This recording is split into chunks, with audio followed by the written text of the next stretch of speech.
इस समय दुनिया के अंदर तीन युद्ध बहुत ही तेजी से लोगों की चिंता बढ़ा रहे हैं।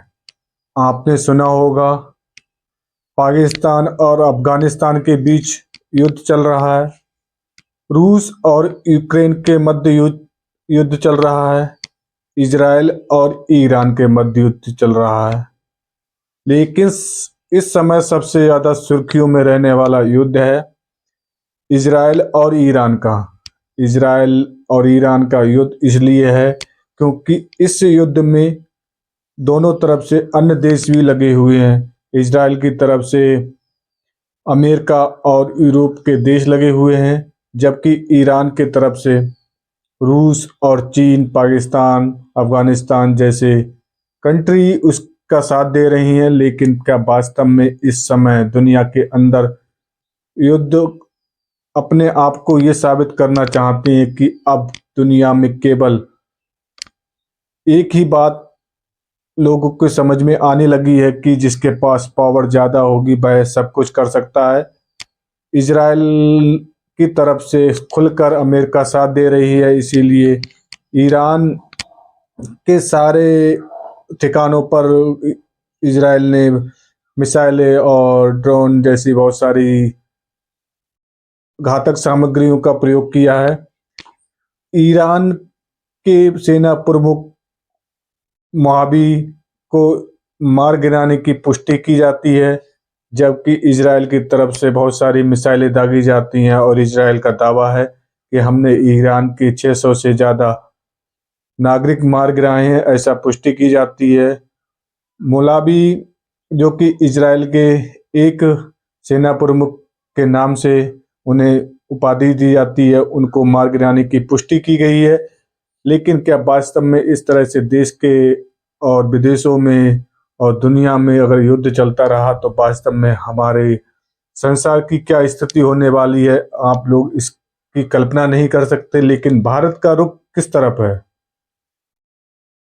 भारत क्या इजराइल, क्या ईरान का सहयोग करेगा?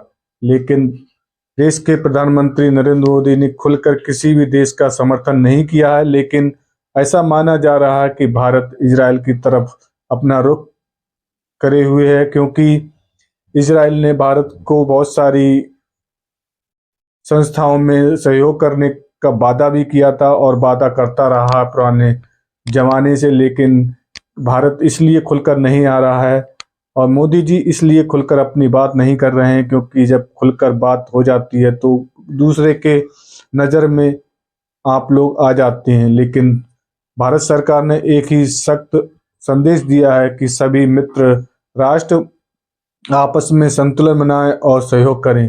क्या नरेंद्र मोदी इजराइल की तरफ से ईरान के विपरीत जाएंगे? क्या ईरान के तरफ से इजराइल के विपरीत जाएंगे? क्योंकि इन देशों के पास तेल की और कच्चे ईंधन की बहुत सारी उपलब्धता है और इन्हीं से सारे कंट्रियों में तेल आता है और ये ऐसा माना जाता है इन देशों से दुनिया में अधिकतर तेल का निर्यात किया जाता है।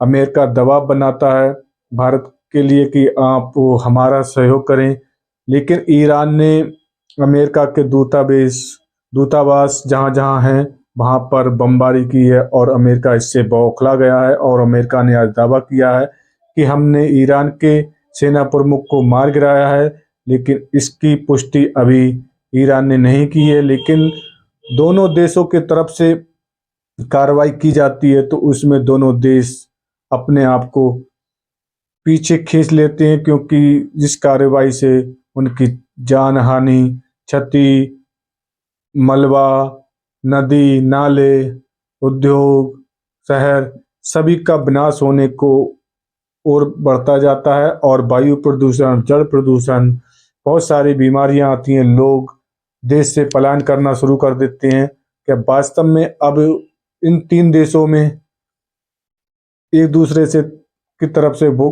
बमबारी गोलीबारी से क्या भारत पर क्या इसका असर पड़ने वाला है? क्योंकि इससे कुछ ही दिन पहले, लगभग 10 से 11 माह पहले भी भारत और पाकिस्तान का युद्ध हुआ था, तो लोगों के मन में एक ही बात चल रही थी कि कब ये युद्ध विराम हो, क्योंकि कहीं ना कहीं इस युद्ध से देश, प्रदेश, गांव, मोहल्ला, लोग प्रभावित होते हैं।